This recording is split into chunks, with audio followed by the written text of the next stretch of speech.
new collector is a very interesting person, a really interesting conversation. So the first part of it is, what are you collecting and why you're collecting it? So when you're curating something, probably maybe one of the first steps is to say, how do I want that collection to look? Yeah? And for most people it takes time. It takes time to put together that type of thought and to put together that type of collection. And so it's not something that is done overnight.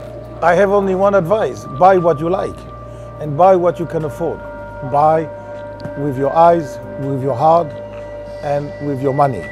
Be very discriminating. What you find on the market, new watches and second-hand watches, it's huge. You have a lot of diversity. Spend the time. Talk to people who will actually spend hours and with a lot of passion to explain what they do, why they do it, where it comes from. It's a very interesting world, how to discriminate in this industry. That would be my advice. Choose selectively. Probably as a collector, go for limited editions. And probably the more limited it is, the better. For instance, the quest of every collector is to have a unique watch. What I love with watches are watches that last in time. And I think there is nothing more beautiful than when my grandfather, unfortunately when he passed away, but when I could get some of his watches. And now I have to wear the newness that I show now, but if I could, I would wear his watch. So what I would do is to buy the best qualitative watch, the best quality watch possible, to have a chance one day to pass forward.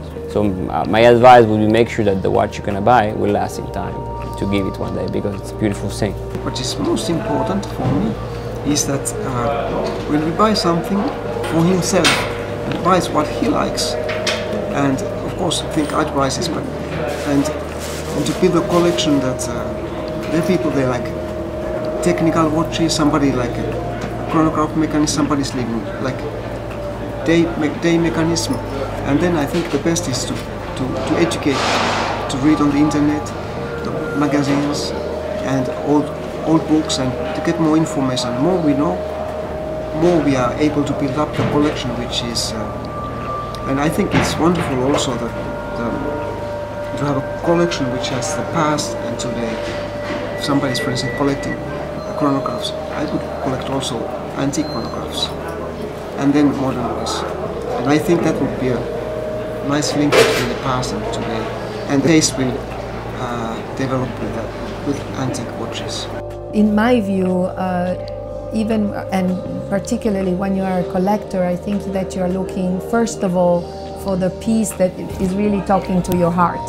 So don't think investment, really think about pleasure, aesthetics, and what you really want to have in your collection that matches your vision, because most collectors have actually a very clear vision on what kind of heritage they want to leave behind in terms of this is my vision of what watches should be.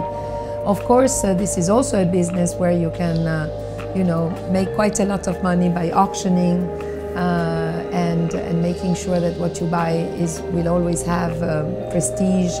But again, I think that in my personal view, personal taste, passion and love should come first and foremost.